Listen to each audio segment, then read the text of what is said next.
And welcome to the screening room. I'm Russ Simmons. And I'm Sean Edwards. And Russ, I guess that backup plan would mean going to the movies this weekend.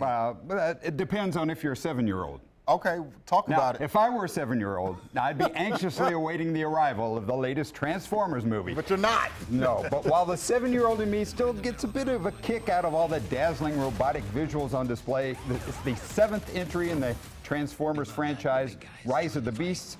Sean, the adult in me, felt like 7 years had passed while I was watching it. It didn't feel that long, but here's the deal. On the surface, Rise of the Beast sort of looks and feels like the previous Transformer movies, Russ. But something is notably missing.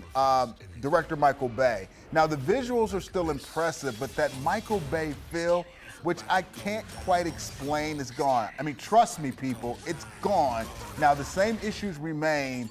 And this film has a really dumb, clunky plot, like all the Transformers movies. Yes, indeed. Yeah, and for some reason, this movie's set in 1994, but it's never really explained. Now, here's the deal. The Autobots, under the leadership of, Optimus Prime, it's teaming up with the Maximals, who battle the evil Terracons, who are this world-devouring threat known as the Unicorn. You got it, Russ? No. No, I don't either.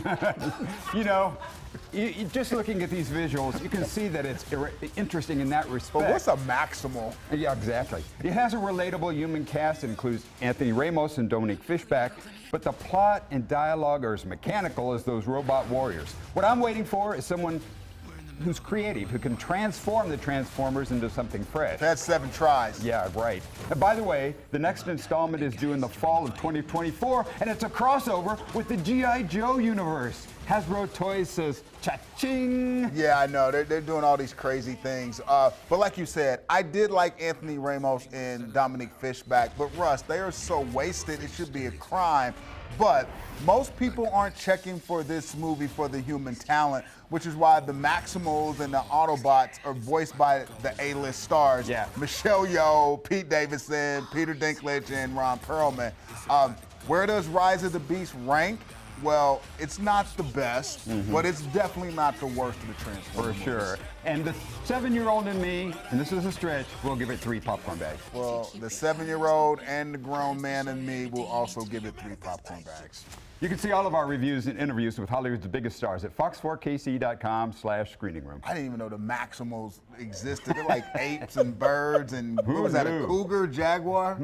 Yeah, I didn't know those animals could be robotic and talk. I was so confused. I just love that it's set in 1994 for some reason. For some reason.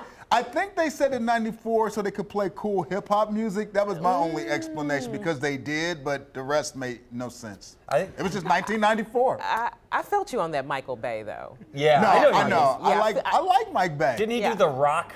Yes, of course. The Rock's great. There's a Michael Bay vibe, yeah. Yeah, he has a cinematic vibe, and this film did not have it.